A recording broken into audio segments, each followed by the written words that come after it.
मैं पहले तो मैं आपको एक अपडेट दे दूं कि गार्गी पुरस्कार के ऑनलाइन आवेदन करने की जो तारीख थी अब वो 15 अप्रैल तक बढ़ा दी है। माध्यमिक शिक्षा बोर्ड अजमेर की कक्षा 10 और प्रवेशिका परीक्षा 2020 में यानी 2020 यानी इस साल जो बच्चियां 12वीं क्लास में हैं उनके 10वीं क्लास में जो 75% या उससे अधिक अंक प्राप्त करने वाली जो बालिकाएं हैं उनके गार्गी पुरस्कार की दूसरी किस्त के ऑनलाइन आवेदन की अंतिम तिथि में बढ़ोतरी की गई है। इसके चलते वंचित बालिकाएं अब 15 अप्रैल तक शाला दर्पण पोर्टल पर ऑनलाइन आवेदन कर सकेंगी। इससे पहले ऑनलाइन आवेदन की जो अंतिम तिथि थी वो 25 मार्च तक थी निर्धारित थी, लेकिन तकनीकी खामियों के चलते 100% बालिकाओं के आवेदन निर्धारित तिथि में नहीं हो पाए। गौरतलब है कि गार्गी पुरस्कार के लिए सत्र 19-20 में कक्षा 10 में दक्ष जो उत्तीर्ण छात्राएं वर्तमान में अध्ययनरत विद्यालय या स्वयं के स्तर से पोर्टल पर आवेदन कर सकती है। इसका अर्थ हुआ कि जो बालिकाएं कक्षा 10वीं में 19-20 में थी और अब कक्षा 12 में पढ़ रही है और नियमित रूप से अध्ययनरत है, उनके 3,000 की जो पहली किस्त है उसका आवेदन गत साल हो गया था और उनके खाते में पैसे भी आ चुके हैं। लेकिन जो दूसरी किस्त जिन्होंने अप्लाई अभी नहीं मिली है तो उसके लिए अप्लाई के लिए ऑनलाइन आवेदन मांगे गए हैं। उस एप्लीकेशन का क्या प्रोसेस होगा, क्या क्या नए बदलाव उसमें किए गए हैं, उस संबंध में पूरी जानकारी मैं आपको दे रहा हूँ। तो पहले तो ये अपडेट होगी, उसके बाद में अब मैं स्टेप बाय स्टेप आपको बताऊंगा कि किस तरीके से आपको द्वितीय किस्त के लिए आपको शाला दर्पण पे ऑनलाइन आवेदन करना है। तो इसी चैनल पे इस वीडियो पे बने रहिए, मैं पूरी जानकारी आपको दूंगा और कौन कौन सी समस्याएं किस किस लेवल पे आ रही है, क्योंकि इस बार कुछ पैटर्न चेंज किया है तो कुछ समस्या आ रही है, तो मैं उनके बारे में विस्तार से बताऊंगा।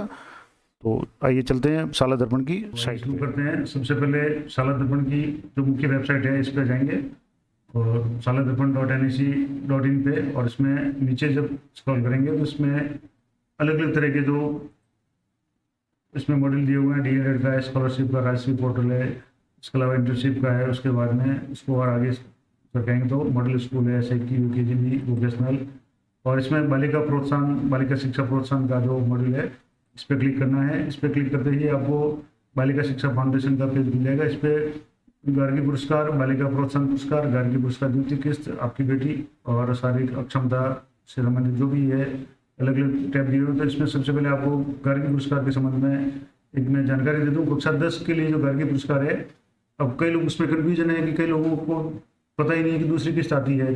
3,000 रुपये की जो पहली किस्त है वो कक्षा 11 में जमा हो चुकी है और कई बच्चों को भी पता नहीं है कि उनकी दूसरी किस्त भी 12वीं कक्षा में आएगी।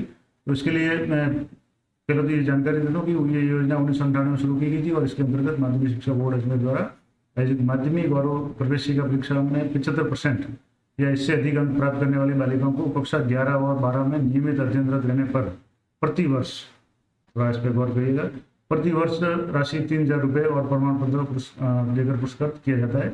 यानी कि कक्षा 11 में भी 3,000 रुपये मिलेंगे और कक्षा 12 में भी अध्ययनरत रहने पर 3,000 रुपये मिलेंगे, यानी कुल 6,000 रुपये की जो मिलेगी किस्त। इसके लिए ये राशि है निदेशक माध्यमिक शिक्षा संस्थान बीकानेर द्वारा उपलब्ध कराई जाएगी और पुरस्कार प्रत्येक जिला मुख्यालय और पंचायत स्तर पर बसंत पंचमी को ये आयोजित होता है। और अब जो आवेदन करने हैं उसके लिए क्या प्रोसेस है या किस तरह से सेकंड किस्त के लिए जो आवेदन करने की जो प्रोसेस है वो अब इसमें ये तो हो गया था। अब दूसरी किस्त के लिए जो आवेदन करना है तो उसके लिए है कि इसमें 2-3 ऑप्शन दिए हुए हैं कि गार्गी पुरस्कार द्वितीय किस्त 17-19-20 का आवेदन करें, एक है गार्गी पुरस्कार द्वितीय किस्त 17-19-20 आवेदन प्रिंट करें, और तीसरा ऑप्शन है गार्गी पुरस्कार द्वितीय किस्त 17-2019-20 आवेदन प्रपत्र की स्थिति, यानी अब वर्तमान में क्या स्थिति है। तो इसके लिए अब सबसे पहले दूसरी किस्त के लिए आवेदन करें तो इस पर क्लिक करते ही आपको ये ऑप्शन आएगा। इसमें 2 तरह के ऑप्शन आएंगे। इसमें लिखा हुआ है कि अब जो समस्या ज़्यादातर छात्रों के साथ जो समस्या आ रही है वो ये आ रही है कि एक तो इसमें लिखा हुआ है कि आवेदन के समय आपके पास अभ्यर्थी का जन आधार विवरण हो एवं अभ्यर्थी का नाम और जन्म दिनांक सही हो, अर्थात जो 10वीं की मार्क लिस्ट में, बोर्ड की मार्क लिस्ट में जन्म तारीख और नाम है उसकी स्पेलिंग वगैरह में कोई डिफरेंस नहीं होना चाहिए, जन्म तारीख भी वही होनी चाहिए और वो की वो डाटा जन आधार में भी होना चाहिए। दूसरा, अगर अभ्यर्थी का नाम और जन्म दिनांक जन आधार में सही नहीं है, यानी मिसमैच है, यानी 10वीं की मार्क लिस्ट में जन्म तारीख अलग है और जन आधार में अलग है, क्योंकि ऐसे कई आए हैं, तो उनका आगे फिर ये आवेदन नहीं हो पाएगा। तो अभ्यर्थी अपना जन आधार सही कराएं और उसके बाद ही ऑनलाइन आवेदन करें। तो वैसे भी अभी जैसे आज 28 तारीख है और 15 तारीख तक मैंने पहले आपको बता दिया कि इसका जो डेट है बढ़ा दी गई है। तो आप जल्दी से जल्दी जिन छात्राओं के जन आधार में और 10वीं के मार्कलिस्ट में अंतर है नाम में या जन्म तारीख में, वो तुरंत उसको ई मित्र पे जाकर के जन आधार को सही करवाएं, तभी ये सही आवेदन हो पाएंगे। अब इसमें 2 ऑप्शन दिए हुए हैं कि प्रथम किस्त का आवेदन किया गया है और उसका अनुमोदन हो चुका है, तो एक तो ये है। दूसरा है कि पूर्व में प्रथम किस्त के लिए आवेदन नहीं किया है। अगर मान लो किसी कारण से कक्षा 11 में आवेदन नहीं किया गया और अब केवल द्वितीय किस्त में ही आवेदन करना है, तो उसके लिए आपको यहाँ क्लिक करना है। उसके लिए जो भी जानकारी मांगेंगे वो भरनी है। अब मैं जैसे एक बालिका है जिसका कक्षा 11 में एक किस्त आ चुकी है, तो उसके लिए अब उसका नाम अगर भरना है तो मैं उसके लिए ये फॉर्म भर रहा हूँ। तो इसमें सबसे पहले बालिका का जो नाम है और वो नाम 10वीं बार की मार्कलिस्ट से आपको भरना है। उसमें कोई ज़्यादा या एक अक्षर का भी अगर बदलाव होगा तो ये डाटा मैच नहीं करेगा। तो मैं पहले इसका बालिका का नाम भर देता हूँ। उसके बाद में जो उसकी 10वीं कक्षा में जो रोल नंबर थे, 10वीं बोर्ड में जो रोल नंबर थे आपको वो भरने हैं। रोल नंबर भरने के बाद में यहाँ आपको मोबाइल नंबर भरना है। जो पहली बार आपने गत साल अप्लाई किया था उस समय जो नंबर दिए थे वो नंबर भरने हैं। उसके बाद में आपको ईमेल आईडी भरनी है कि उस समय जो ईमेल आईडी पहली किस्त के रूप में दी थी वो भरनी है। और उसके बाद में आगे जो भी है आपको प्रोसेस करना है। तो मैं ईमेल आईडी भर रहा हूँ। उसके बाद में आगे देखते हैं। अब प्रमाणीकरण करें, इस पर आप क्लिक करेंगे तो प्रमाणीकरण के लिए आगे बढ़ते हैं। तो प्रमाणीकरण पे ये देखिए आप इसमें विद्यार्थी विवरण आ गया है। अब इसमें कुछ निर्देश दिए हैं वो आपको ध्यान रखना है ताकि समस्या आगे नहीं आए।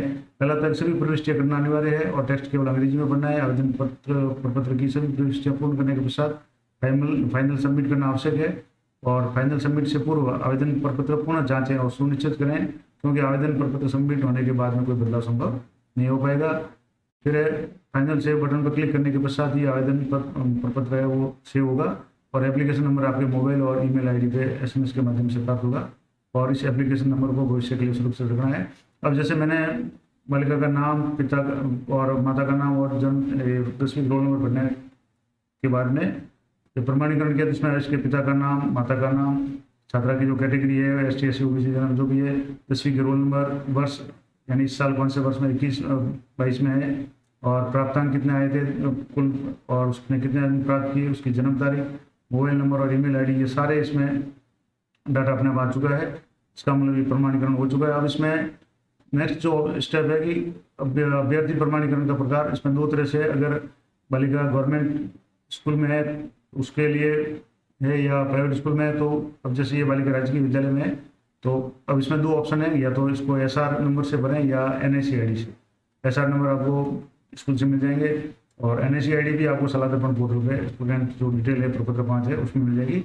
अब जैसे मैं इस बालिका के स्कूल का नाम आ गया, इसमें ब्लॉक का नाम आ गया, विद्यालय का नाम, ये जिले का नाम भी आ गया। अब इसमें मांग रहा है कि स्टूडेंट SR नंबर, वर्तमान में जिस विद्यालय में अध्ययन रहते हैं उसका SR नंबर आपको भरना है।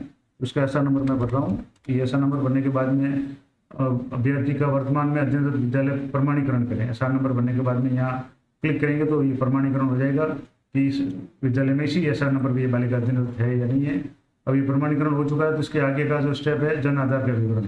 अब इसके लिए कुछ निर्देश है वो विशेष रूप से ध्यान रखने हैं कि आवेदन के समय आपके पास अभ्यर्थी का जन आधार विवरण हो जिसमें अभ्यर्थी का नाम और जन्म दिनांक सही हो। अभ्यर्थी का जन्म दिनांक और जो नाम है वो अगर मिसमैच है तो आपको पहले इसको अपडेट करवाना है उसके बाद में।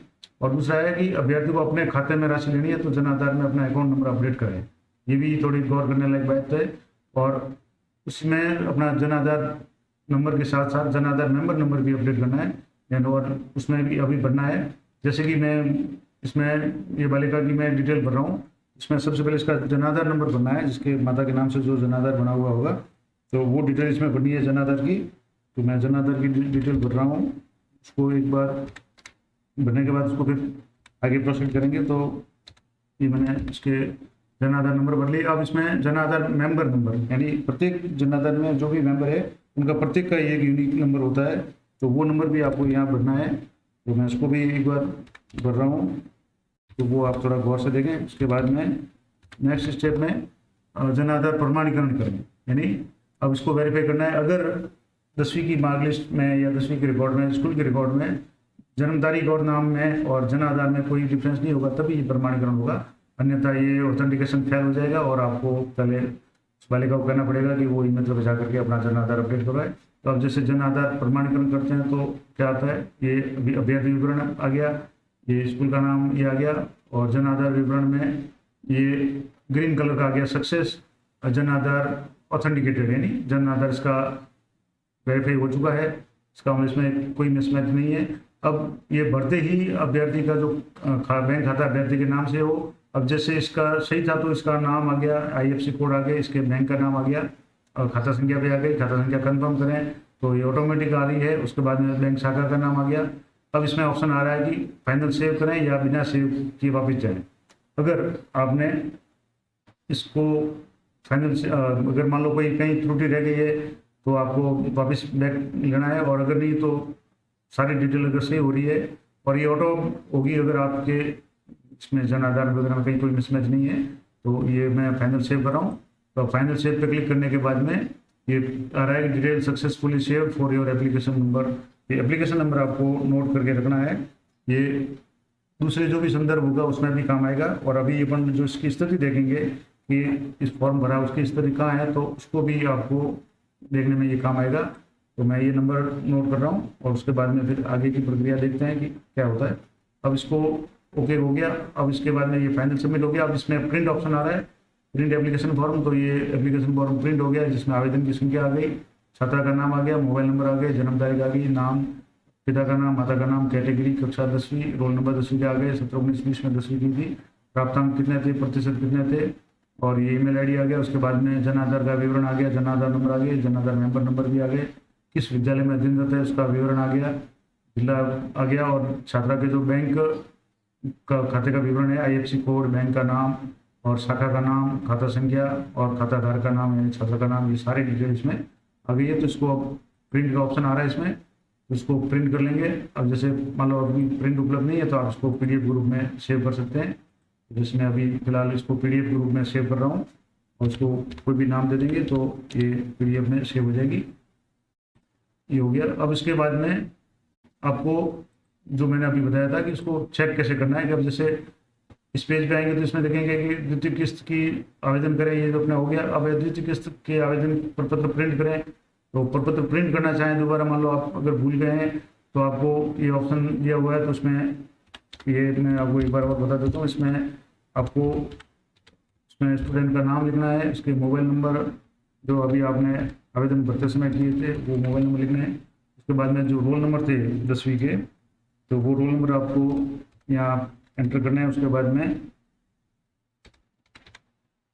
या एप्लीकेशन नंबर दोनों में से कोई भी ये करना है और इसमें कैप्चा भरना है, तो मैं इसको कैप्चा को भर रहा हूँ।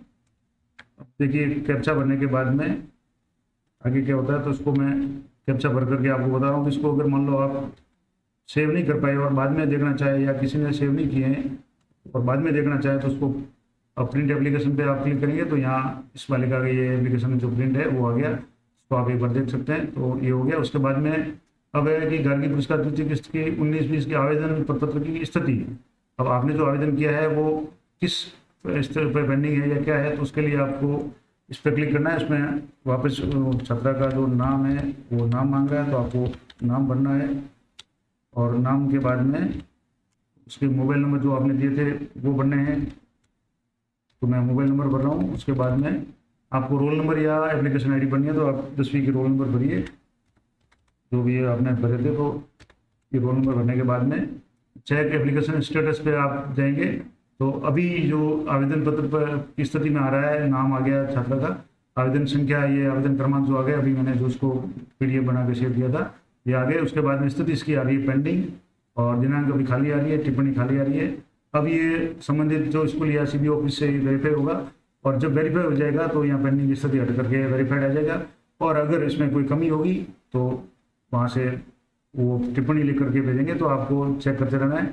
अब वो कुछ दिन बाद में इसको वापस स्थिति को देखना है। अगर पेंडिंग यहाँ से हट जाता है, वेरीफाई हो जाता है, तो आपको ओके है। और अगर पेंडिंग में अगर आपको टिप्पणी आकर के इसको ऑब्जेक्शन आता है, तो उस ऑब्जेक्शन को आपको दूर करना है। उसके लिए अगर कोई जरूरत होगी तो मैं अलग से वीडियो बना करके आपको बता दूंगा। इस तरह से जो द्वितीय किस्त है उसका सारा जो किस तरह से करना है ये सारा मैंने आपको बता दिया। इस संबंध में आपको अगर कोई भी समस्या हो या किसी तरह की परेशानी आ रही है तो आप मुझे इस कमेंट बॉक्स में बता सकते हैं। मैं यथासंभव सहायता करने का प्रयास करूंगा। तो मिलते हैं नेक्स्ट वीडियो में, तब तक जय हिंद, जय भारत।